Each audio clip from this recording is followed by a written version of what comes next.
Hagamos una oración. Padre, te damos las gracias por el gran amor, la bondad, la misericordia que has desplegado por tu Santo Espíritu en nosotros. Ilumina nuestra mente y nuestro corazón y bendice la exposición de tu hermosa y sagrada palabra en Cristo nuestro Señor. Amén. Como les decía, muchos hermanos han estado pasando por diversas aflicciones. Algunos sufriendo por su propio cuerpo, es decir, por situaciones de salud, por complicaciones físicas en su organismo, y otros sufriendo por las complicaciones físicas de sus familiares. Otros incluso sufriendo no precisamente por enfermedades, pero sí por diversas aflicciones que, como sabemos, son el resultado de una humanidad caída. La muerte, la enfermedad, el dolor, el sufrimiento, la adversidad, en un sentido es el resultado de que el pecado entró en el mundo por un hombre y por el pecado la muerte. Pero nosotros tenemos una esperanza muy grande. A esa esperanza nosotros, en el ámbito evangélico protestante, le llamamos el Evangelio o la salvación. Y por eso hoy quisiera reflexionar sobre la seguridad de nuestra salvación. Reflexionemos sobre la gran seguridad que tenemos en esa salvación que Dios ya nos dio, en esa esperanza que tenemos en el Evangelio de nuestro Señor Jesucristo. Y vamos a buscar en nuestras Biblias la carta a los Romanos. La carta a los Romanos, hermanos, es probablemente el documento del Nuevo Testamento y de toda la Biblia que más ha impactado al mundo cristiano protestante.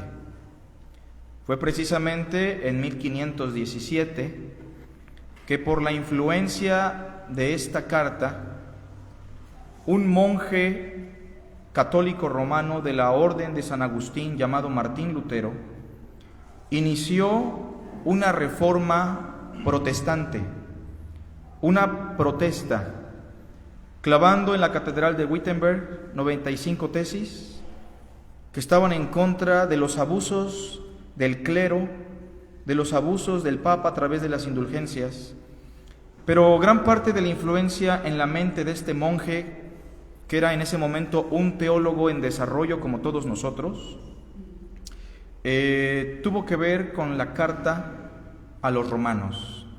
Y es que la carta a los romanos, hermanos, es lo más parecido a una teología bíblica sistemática. Bueno, de hecho, hay dos cartas en la Biblia que son muy parecidas, gracias papito, a una teología bíblica sistemática. La primera es la carta a los Romanos y la segunda es la carta a los Efesios. La carta a los Romanos se puede dividir en dos secciones muy básicas: la sección doctrinal, la sección didáctica, que tiene que ver con las misericordias de Dios. Las misericordias de Dios serían un sinónimo de la esperanza del Evangelio. Y la segunda parte tiene que ver con la vida práctica del creyente en la comunidad de fe. La primera parte abarca del capítulo 1 al capítulo 11, la segunda parte del capítulo 12 al capítulo 16. Bueno, la primera parte, que es la parte didáctica que aborda la esperanza del Evangelio, y de seguro que ustedes recuerdan ese texto lema del apóstol Pablo que dice: porque no me avergüenzo del Evangelio, porque es dinamita de Dios para salvación, es el explosivo de Dios para salvación a todo aquel que cree. Bueno, a partir de este pasaje inicia una estructura sistemática de qué es el Evangelio. Y el apóstol Pablo primero empezará a abordar los asuntos de la naturaleza del hombre, el pecado. Y a manera de juez, dirá que los gentiles son culpables delante de Dios por su pecado, con la frase célebre que dice: de modo que no tienen excusa. Después acusará a los judíos diciendo que si ellos han tenido primeramente privilegios por tener la palabra de Dios, en ese mismo sentido también son primeramente responsables, con una mayor carga de responsabilidad, porque a ellos vino primero la palabra de Dios. Y concluye Pablo diciendo en el capítulo 3, verso 10, ¿qué pues? ¿Somos nosotros mejores que ellos? En ninguna manera, pues ya hemos acusado a judíos y a gentiles que todos están bajo pecado. Así que esta sección básicamente aborda el asunto del pecado del ser humano. Todos los seres humanos son imagen de Dios y todos son dignos de ser responsables por su pecado, por cuanto todos pecaron y están faltos de la gloria de Dios. Y en el capítulo 3, Pablo, después de hablar del pecado, inicia a hablar del Evangelio de Jesucristo, pero el Evangelio de Jesucristo lo va a clasificar en 3 secciones, que son los 3 tiempos de nuestra salvación. Solo estoy dando una introducción para que se entienda el tema, ¿sale? El primer tiempo es la justificación, que abarca del capítulo 3 al capítulo 5. La justificación es el tiempo de la salvación en el creyente, que nos enseña que por la fe en Cristo, aunque no somos justos, somos declarados justos, somos justificados. Es decir, cuando yo creí en Cristo, legalmente Dios ya me salvó de la condenación o de la pena que trae el pecado. ¿Se entiende? Legalmente estoy exonerado. Ninguna condenación hay para los que están en Cristo. Justificados pues por la fe tenemos paz para con Dios, siendo justificados gratuitamente. La doctrina de la justificación entonces tiene que ver con nuestra posición legal delante de Dios. ¿Somos justos? No, porque no hay justo ni aún uno. ¿Pero somos justificados? Sí, es decir, hemos sido declarados justos legalmente. En la práctica no lo somos, pero legalmente sí. La justicia de Cristo vino a ser nuestra justicia por medio de la fe. Pero yo pregunto, hermanos, después de la justificación, ¿qué sigue? ¿Solamente Dios se interesa por nuestra posición legal? ¿O realmente Dios también trabaja en nuestra realidad, en nuestra ontología, en nuestra naturaleza? Pues claro que sí. Y por eso Pablo, después de la justificación, del capítulo 6 al capítulo 7, empezará a abordar el asunto de la santificación.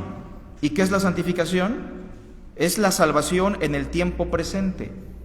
Si en el tiempo de la justificación Dios nos salvó de la pena, de la condenación, del pecado, en la santificación Dios nos está salvando, tiempo presente. ¿De qué? De la influencia y del poder que aún tiene el pecado sobre nosotros. Porque pregunto, ¿seguimos teniendo pecado? ¿El pecado sigue teniendo influencia sobre nosotros? Sí. Y por eso Dios nos está salvando con el poder de su palabra y el poder de su Santo Espíritu, para que crezcamos más y más a la imagen de Cristo.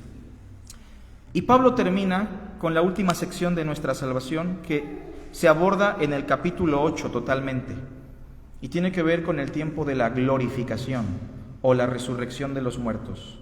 Dios nos salvará, eso en el tiempo futuro. ¿De qué nos salvará? Si en la justificación nos salvó de la pena del pecado, si en la santificación nos está salvando de la influencia del pecado, en la glorificación nos salvará ¿de qué? De la presencia absoluta del pecado. El pecado ya no existirá en nosotros. ¿Se entiende? Y termina con un poema hermoso que hoy quiero compartirles, porque muchos de ustedes pueden estar pasando por diversas aflicciones. Hay hermanos que tienen a familiares al borde de la muerte. Hay hermanos que incluso están experimentando los estragos de la enfermedad, de la vejez. Y hoy quiero sembrar una esperanza, recordarles nuestra esperanza. Por eso el tema de hoy se titula La seguridad de nuestra salvación. Una gran seguridad. Primero notemos el capítulo 8, por favor, versículo 28. Es un texto famoso que usarán muchos hermanos de una manera incorrecta. Por favor, leamos todos en voz alta el verso 28, a la de 3, ¿sale? 3. Y sabemos que los que aman a Dios, todas las cosas les ayudan a bien, Esto es, a los que conforme a su propósito son llamados. El texto dice que los que aman a Dios, todas las cosas les abonan o les ayudan ¿a qué? A bien. Todas las cosas, ¿a qué se refiere? Todo. Ejemplo, enfermedades, aflicciones, también experiencias hermosas como el matrimonio, un cumpleaños, una hermosa iglesia, todas las cosas que experimentamos en esta vida, los que amamos a Dios, nos ayudan a bien. Algunos hermanos lo interpretan de una manera aberrante, y diría aberrante porque lo transforman en una promesa temporal y material. Por ejemplo, hay hermanos, y yo no sé si llamarle hermanos, que dicen: si te dejaste de tu esposa, tu esposo, no te preocupes, todas las cosas nos ayudan a bien. Hasta ahí podríamos decir, bueno, parece que tienes razón. ¿Y qué significa que las cosas nos ayuden a bien?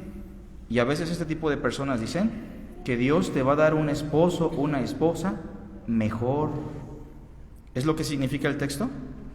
No.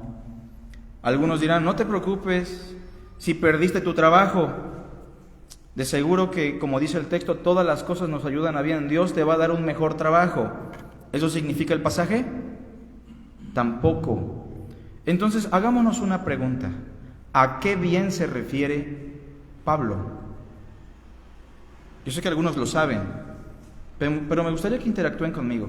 ¿A qué bien se refiere Pablo? ¿Cuál es ese bien del que habla cuando dice que todas las cosas nos ayudan a bien? Eso. ¿Cuál es el bien supremo para el creyente, hermanos? ¿Cuál es el bien más grande que Dios nos puede hacer? ¿Darnos una casa más bonita? ¿Darnos un esposo o una esposa más bonita, más guapo? ¿Darnos un mejor carro? ¿Darnos un mejor trabajo? No. ¿Eso es un bien? Pues diríamos, quién sabe, depende. Pero el bien supremo tiene que ver con algo a lo que yo llamo la plena realización del hombre. Fíjense, la plena realización del hombre. ¿Qué es eso de la plena realización? Por ejemplo, todos nosotros tenemos que llegar a realizarnos, ¿verdad? Biológicamente tenemos que llegar a realizarnos. Por ejemplo, yo ya soy un hombre plenamente realizado biológicamente, ¿sí o no? Sí, yo ya estoy, digamos, en la punta ¿de qué? De mi biología. ¿Voy a ponerme más fuerte? Yo creo que ya no. ¿Voy a ponerme más ágil? Yo creo que ya no. Mi cuerpo ya se desarrolló y está en su punto clímax. Estoy plenamente desarrollado. Pero los niños todavía no. Ellos están en desarrollo físico y biológico. Pero hablamos de una realización de otra naturaleza. Bueno, algunas personas cuando hablan de su plena realización se refieren más bien al ámbito profesional, al ámbito laboral. Y una persona se siente plenamente realizada cuando ¿qué? Cuando está casada, ¿qué más? Cuando tiene a sus hijos, tiene su licenciatura, su maestría, su doctorado, tiene su casita, ¿qué más? Tiene su carrito y dicen, bueno, creo que ya estoy plenamente realizado, ¿no? Bueno, podríamos decir tal vez, plenamente realizado en el ámbito social, laboral, familiar, si quieres verlo así, incluso económicamente. Pero la plena realización del hombre tiene que ver con la meta suprema que Dios ha colocado para el ser humano que le ama. ¿Cuál sería? ¿En qué momento estamos plenamente realizados los cristianos? Notemos el verso 29. Porque a los que antes conoció, también los predestinó para que fuesen hechos, ¿qué dice? Conformes a la imagen de su Hijo. Pregunto, ¿cuál es el bien supremo que Dios busca para el hombre? ¿Ser como quién? Ser como Jesús. Ahora, ¿alguna vez usted se ha preguntado cómo glorificamos a Dios? ¿Cómo glorificamos a Dios, hermanos? Imitando al hombre que glorificó a Dios con cada respiración. ¿Quién fue ese hombre? Jesús. ¿Queremos glorificar a Dios? Seamos como Jesús. Pero yo pregunto, ¿a veces estamos interesados en ser como Jesús? ¿Los cristianos? A veces sí y a veces no.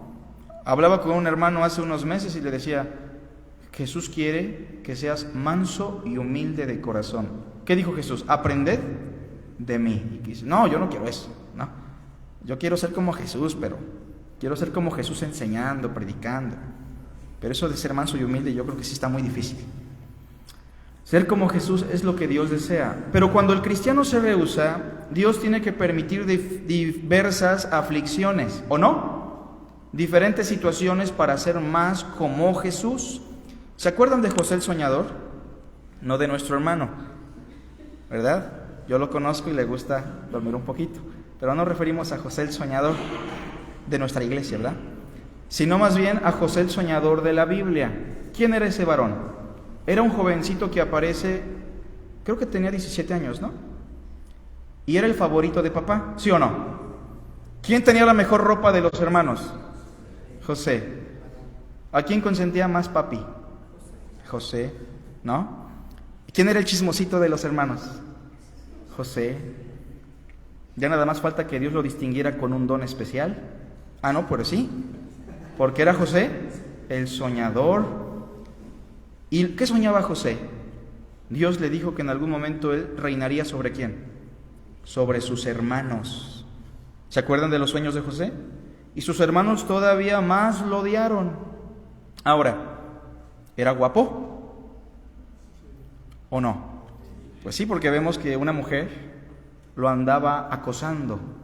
O sea, humanamente José tenía todo, ¿o no? ¿Este jovencito era potencialmente un tirano o no? Si seguía su vida así, ¿podría ser potencialmente un tirano? ¿Por culpa de su papá? ¿Por culpa de la vida que está llevando tan cómoda? Sus pequeñitos que usted tiene en sus brazos, en la sillita, en su casa, muchas veces son como José, bonitos, con dones, consentidos, y pueden ser potencialmente, ¿qué?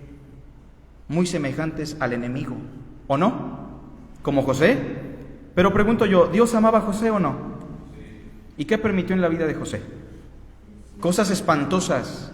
Miren, eran cosas muy dolorosas. Lo dieron por muerto sus hermanos, ¿o no? Y su papá dijo, se murió. Fue llevado como esclavo a Egipto por sus parientes los ismaelitas. Y Potifar, un hombre, lo tomó como esclavo. Y en ese lugar Dios estaba con José y la casa de Potifar prosperó por José. ¿Pero qué pasó? Había una pizca de feminismo por ahí. Y una mujer se sintió ofendida y lo acusó con las autoridades. Y José fue llevado preso por la acusación ¿de qué? De acoso, de violación. Estaba muy humillado en la cárcel, pero en ese momento Dios lo volvió a exaltar hasta el punto que llegó a ser el segundo después ¿de quién? De Faraón. Después sus hermanos lo buscan y yo pregunto, ¿sus hermanos tenían una gran necesidad, sí o no? ¿Qué hubiera hecho José con sus hermanos en la posición en la que se encontraba si Dios no lo hubiera humillado? ¿Sí los hubiera degollado o no? Yo creo que sí. Yo sí lo hubiera hecho, sinceramente, si Dios no hubiera tratado conmigo o con José. Pero ¿qué dice el texto del Génesis? Se los voy a citar. Ustedes pensaron mal contra mí, mas Dios lo encaminó ¿a qué? A bien. Pero más allá de la comida y del sustento de Israel, ¿cuál fue el gran bien que experimentó José? ¿Alguien sabe? Ser parecido ¿a quién? A Cristo. Él era un hombre misericordioso.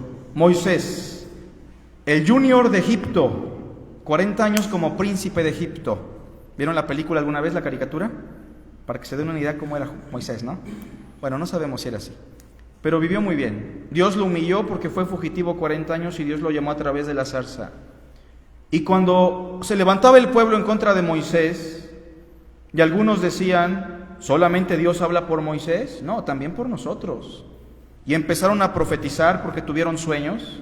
Josué, hijo de Nun, se acercó a Moisés y le dijo, están profetizando y tú eres el profeta, ve y prohíbeselos. Y le dijo Moisés, ¿tienes tú celos por mí? Ojalá y no solo ellos profeticen, sino que todo el pueblo fuera profeta de Dios. Y dice el texto en Números: y no había un hombre más manso sobre la tierra que ¿quién? Que Moisés. ¿Era conformado a la imagen de Cristo o no? Un hombre que pasa tiempo con el Señor y que ha sido conformado a la imagen del Señor, por naturaleza será un hombre manso y humilde. ¿Es usted manso y humilde? No me responda, ¿verdad?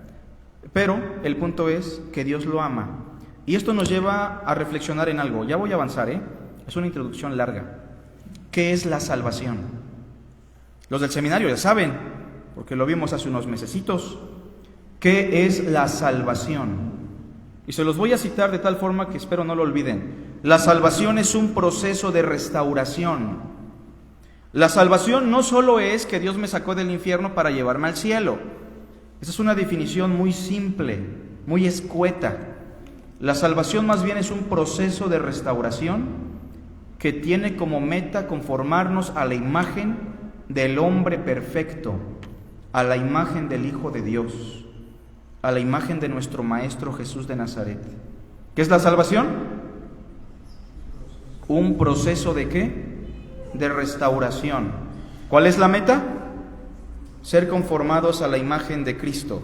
Este proceso de restauración lo clasificamos en 3 tiempos básicos. ¿Cuáles son? Justificación, santificación, glorificación. Obviamente hay un concepto más largo que se conoce en la teología reformada como el Ordo Salutis, o el orden de salvación. Pero estos 3 tiempos son básicos, al menos en la carta a los Romanos. Ahora, noten lo que dice el versículo 29, porque el versículo 29 nos indica sobre nuestro tema que tenemos plena seguridad de que llegaremos a ser como Jesús, resucitados de carne y hueso, como veis que yo tengo, dijo el Maestro, resucitados con un cuerpo humano pero sin limitantes, porque a los que antes conoció, es decir, Dios intimó con nosotros desde antes de nuestra existencia, a estos también los predestinó para que fuesen conformados a la imagen de su Hijo, para que Cristo tenga la preeminencia entre muchos hermanos. Verso 30. Y a los que predestinó, ¿qué dice el texto? En algún momento de tu existencia, Dios te hizo un llamado, ¿o no? En él también vosotros, habiendo oído la palabra de verdad, ¿qué fue eso? El evangelio de vuestra salvación. Y habiendo creído en él, vean lo que dice el verso 30, a los que llamó, a estos también justificó, los declaró justos. Y a los que justificó, a estos también. Ahora pregunto yo, ¿ya nos glorificó? No, pero en Romanos se usan figuras de tiempo como el presente histórico o el futuro presente. No nos ha glorificado, pero el hecho de que diga nos glorificó es una forma en el lenguaje de los rabinos que manifiesta que eso es algo seguro, ¿se entiende? Pablo está convencido de que nos va a glorificar, ¿se entiende? Tenemos certeza plena en ello. Ahora, no sé si les llama la atención que no aparece la santificación en el verso 30, pero es que la santificación tiene una distinción con las otras doctrinas de la salvación. En ninguna porción de la salvación participa el hombre, pero en la santificación el hombre tiene la responsabilidad de presentar sus miembros como instrumentos a la justicia, ¿se entiende? Es decir, la santificación es obra de Dios, pero Dios quiere que nosotros voluntariamente nos santifiquemos, ¿se entiende la idea? Bien, ahora Pablo, y ya vamos a iniciar con nuestra reflexión, en el verso 31 inicia con ciertas preguntas. Fíjense, estas preguntas son las que nos van a llevar a reflexionar qué seguridad tenemos de nuestra salvación. Primero quiero preguntarles, ¿la salvación la podemos perder, hermanos? ¿Existirá alguien que nos la pueda quitar? ¿Existirá algo que nos pueda arrebatar la salvación que Dios ya nos regaló? Y vamos a pensar en candidatos. Les voy a dar un orden de candidatos, ¿sale? Dios. ¿Dios nos podría quitar la salvación? Ahorita vamos a ver, ¿no? En el texto bíblico. Pero ese sería el primer candidato, Dios. Segundo candidato, hermanos, Cristo. ¿Podríamos decepcionar tanto a Cristo, nuestro Maestro, que Él como juez nos condene y nos quite la salvación? Ya veremos. Tercer candidato, Satanás. ¿Tendría Satanás la potestad, el poder, la capacidad de quitar la salvación al creyente? Y por último, nosotros mismos tendríamos el poder, la capacidad para decidir dejar a Cristo si hemos creído en Él. Recapitulemos los candidatos. ¿Quiénes son? Dios. ¿Quién más? Cristo, Satanás, nosotros mismos. Veamos las preguntas que hace el apóstol. Dice el versículo 31. Leamos todos juntos. ¿Qué pues diremos? Si Dios es por nosotros, ¿quién contra nosotros? En lo concerniente a nuestra salvación debemos preguntar primero, ¿Dios está a nuestro favor o Dios está en contra de nosotros? Dios está a nuestro favor. Ahora, sería muy sencillo reflexionar de la siguiente manera. ¿Existe alguien más grande que Dios? Y si Dios está a nuestro favor, ¿quién puede estar en contra de nosotros? De hecho, aquí podríamos terminar la discusión y noten lo que dice Pablo. Si Dios es por nosotros, ¿quién contra nosotros? ¿Qué es lo que ha hecho Dios para darnos certeza y seguridad de que somos y seremos salvos? Todos juntos. El que no escatimó ni a su propio Hijo, sino que lo entregó por todos nosotros, ¿cómo no nos dará también con Él todas las cosas? Miren, la lógica es la siguiente. ¿Qué es lo más valioso que Dios tiene? Me gustaría escucharlos fuerte. ¿Qué es lo más valioso que Dios tiene? Su Hijo. Y ya Dios lo entregó por nosotros. Pregunto yo, ¿será difícil que Dios nos dé lo demás? ¿La eternidad celestial? ¿Un cuerpo glorificado? ¿La resurrección de los muertos? No, porque si ya nos dio a su Hijo, que es lo más valioso, ¿cómo no nos dará también con Cristo todas las cosas? En Él estamos completos, dirá Colosenses. En Él estamos plenamente completos. ¿Nos hace falta algo? No. En Cristo estamos completos. Vean lo que dice el versículo 33. Perdón, sí. 33. ¿Quién acusará a los escogidos de Dios? Segunda pregunta. Pregunto yo, ¿quién era el personaje en la Biblia que tenía la capacidad de acusar a los escogidos de Dios? Satanás. A ver, pregunto, ¿Satanás nos puede acusar? ¿Sí o no? ¿Sí puede Satanás subir al cielo y decir, ¿sabes qué? Aquí el hermano Carlitos, el predicador de la verdad que permanece, anda medio chueco. ¿Puede acusarnos?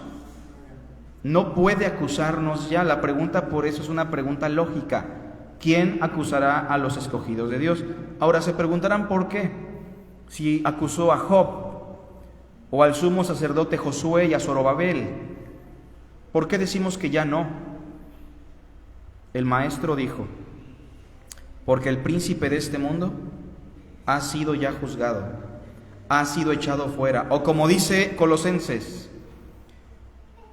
anulando el acta de los decretos que había contra nosotros, quitándola de en medio y clavándola en la cruz. Y con ello despojó a los principados y potestades, al reino de las tinieblas. Porque ¿cuál era la herramienta que utilizaba Satanás para acusarnos? La ley de Moisés. Y esa acta ya fue clavada en la cruz. Y los exhibió públicamente Cristo triunfando sobre ellos en la cruz. Por tanto, dirá Pablo, ¿quién acusará a los escogidos de Dios? ¿Satanás puede? No puede. Es más, pregunto, ¿tiene todavía acceso al trono de Dios? Ya no. Jesús dijo, yo veía a Satanás descender del cielo como un rayo. Satanás perdió la potestad. El reino de la muerte ha sido destruido por la muerte de Cristo. Tercer personaje, el mismo Jesús. Vean el versículo 33. ¿Quién acusará a los escogidos de Dios? Dirá Pablo, Dios justificó. Legalmente estamos salvos, ¿sale? Verso 34. ¿Quién es el que condenará? ¿Quién es el personaje en la Biblia que tiene el poder de salvar y condenar? Es Cristo, el juez. Pero lejos de condenarnos, ¿qué es lo que hace Cristo por nosotros, hermanos? ¿Qué dice el 34? Cristo en primer lugar, ¿qué hizo? Murió por nuestros pecados. ¿Qué más? Resucitó para nuestra justificación. ¿Qué más? Está sentado a la diestra del Padre, ¿y qué hace en ese acto?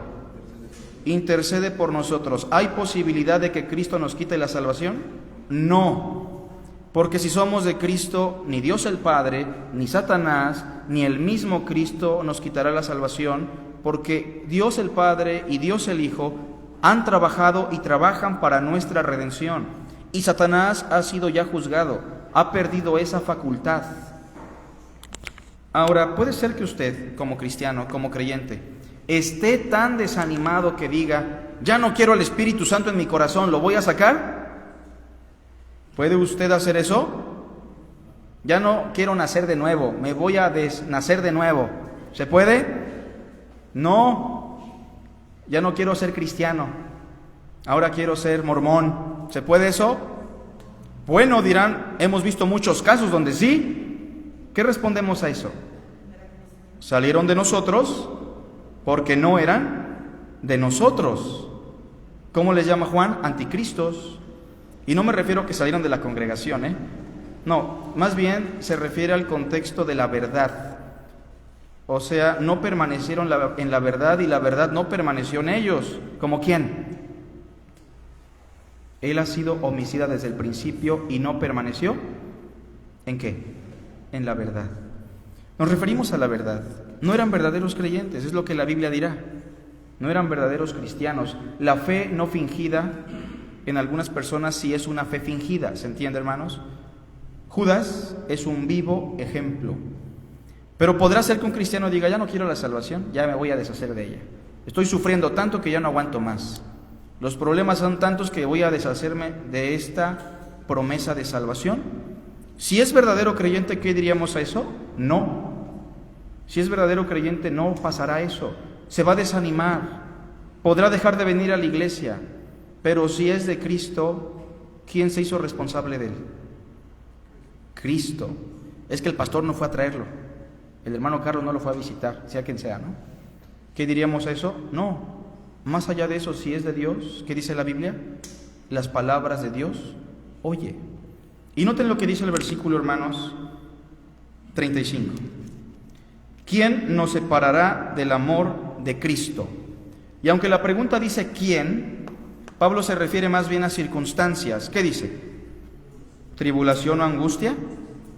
¿Persecución, hambre o desnudez, o peligro o espada? Hermanos, si a un cristiano lo atribulan, lo persiguen, le quieren quitar la vida, ¿eso puede quitarle su salvación?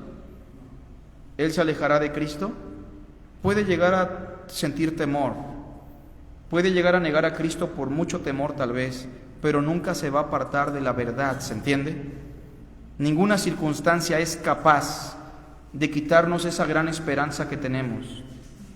¿Qué dice el versículo 36? No, como está escrito en el Salmo 44, por causa de ti somos muertos todo el tiempo. Eso no puede quitarnos la redención, ese es el estilo de vida de muchos cristianos. Somos contados como ovejas de matadero. Y termino con lo que dice el verso 37.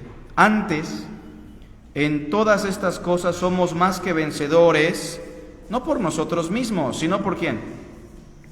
Por medio de aquel que nos amó. ¿Hemos vencido al pecado, hermanos? Sí. ¿Hemos vencido a la muerte? ¿Hemos vencido al enemigo? Si perdemos la vida, hermanos, ¿tenemos esperanza y victoria o no? Sí, porque para nosotros el vivir es el Señor Jesús y el morir es una ganancia. Y Pablo dirá en el versículo 38, leamos en voz alta, por favor. Por lo cual estoy seguro. Esa es la seguridad. Después de todas las preguntas reflexivas, dirá Pablo, por lo cual estoy seguro de que ni la muerte ni la vida, o sea, ni porque muera, ni porque esté vivo, ¿qué dice? Ni aunque vengan los ángeles y nos quieran quitar la salvación, ni aunque vengan las huestes de maldad, los principados o las potestades, ni lo que esté viviendo en el presente, ni lo que vive en el porvenir, ni lo alto ni lo profundo. En conclusión, ¿qué dice? Ni ninguna cosa creada. Pregunto, ¿todo lo que existe es creación? Fíjense, ¿todo lo que existe es creación o no?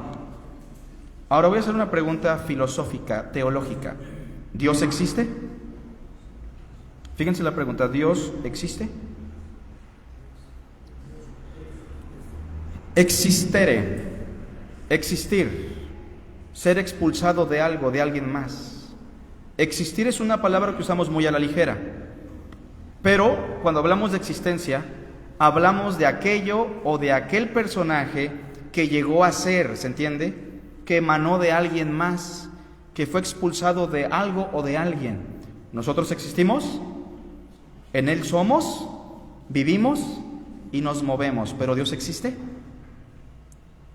No se alarme, no estoy diciendo que Dios no sea real. Dios es. Yo soy el que soy. Él es el eterno. No existe porque ¿de quién fue expulsado Dios? De nadie. Él es eterno. De hecho, no hay ningún texto que diga que Dios existe. El judaísmo es muy claro con esto, ¿no? El judaísmo dirá Dios no existe, Dios es real. Dios es. ¿Sí se entendió la idea? Existir, ¿qué implica? Emanar de algo más. Y si ninguna cosa creada nos puede quitar la salvación, diríamos entonces, Dios podría, ya dijimos, no, porque Él hizo todo entregándonos a su propio Hijo. 39.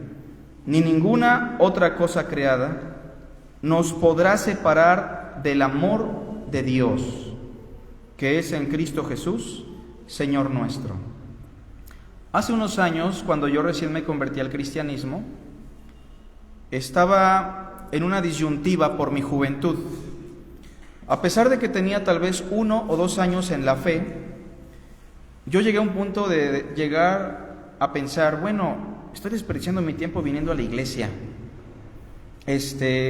Pudiera ahorita estar cotorreando con mis cuates, pudiera estar estudiando la universidad con más tiempo y más atención, pudiera disfrutar con mis primos, mis amigos, etcétera. ¿Por qué estar perdiendo el tiempo en estas cosas de reflexionar en la palabra, ir a los cultos? Y ese jueves, fue un jueves en una iglesia bautista en el centro de Jalapa, dije, terminando este culto, ya, no regreso más. Esa era mi disposición, no estaba muy aferrado. Cuando terminó el servicio, yo estaba tan compungido por lo que había escuchado, que desde ese día decidí seguir adelante.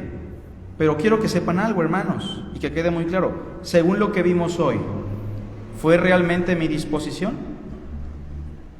Podríamos decir desde un punto de vista, sí, pero quiero recordarles, como dice Filipenses, que si Dios está en nosotros, cultivemos nuestra salvación con temor y temblor. ¿Por qué? Porque Dios es el que produce en nosotros el querer como el hacer. Si usted es de Cristo, nada ni nadie lo va a separar de su amor. Y, diríamos también, hay hermanos que se quieren apartar del Señor por la desesperanza, los problemas, la tribulación. El Señor no lo va a permitir. Y en algunos casos, como dirá Pablo, algunos preferiblemente caerán enfermos, muertos, con tal de que no sean condenados con el mundo. Termino diciendo que tenemos una esperanza. Hay hermanos que están sufriendo mucho. Hay hermanos que ustedes conocen y hermanas que están pasando por momentos difíciles.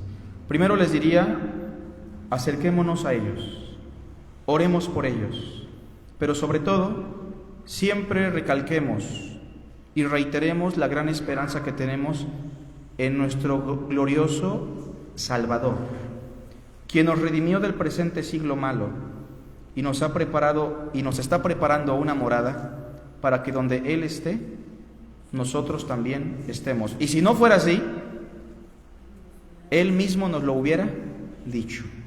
Hagamos una oración. Gracias, Padre, por tu hermosa palabra. Gracias por esta hermosa iglesia. Bendice nuestra salida, Señor. Bendice a los hermanos que están pasando por momentos difíciles. Te pedimos por nuestra hermanita Guille, Señor. Fortalécela, ayúdala. Que la esperanza de tu evangelio la fortalezca en estos momentos difíciles. Te pedimos por sus hijas, que ellas te conozcan, que las hermanas de la iglesia se les acerquen, que ellas puedan encontrar, Señor, en tu evangelio la esperanza eterna. También te pido, Señor, por el papito de nuestro hermano Israel, que está en una situación difícil. Él es un siervo tuyo, Señor, es un pastor. Pero no por eso te pedimos, sino por lo que Cristo hizo, Señor. Consuélalo, dale fortaleza, esperanza. Dale paz a Israel, a su familia, sus hermanos, su mami. Tu obra, Señor. Sabemos que tienes el control. Te pedimos por todos aquellos que están pasando por momentos difíciles, Dios, en nuestra congregación y fuera de nuestra congregación. Sabemos, Dios, que tú tienes el control. Llévanos en paz y permítenos meditar en esta gran esperanza en el nombre de Jesús. Amén.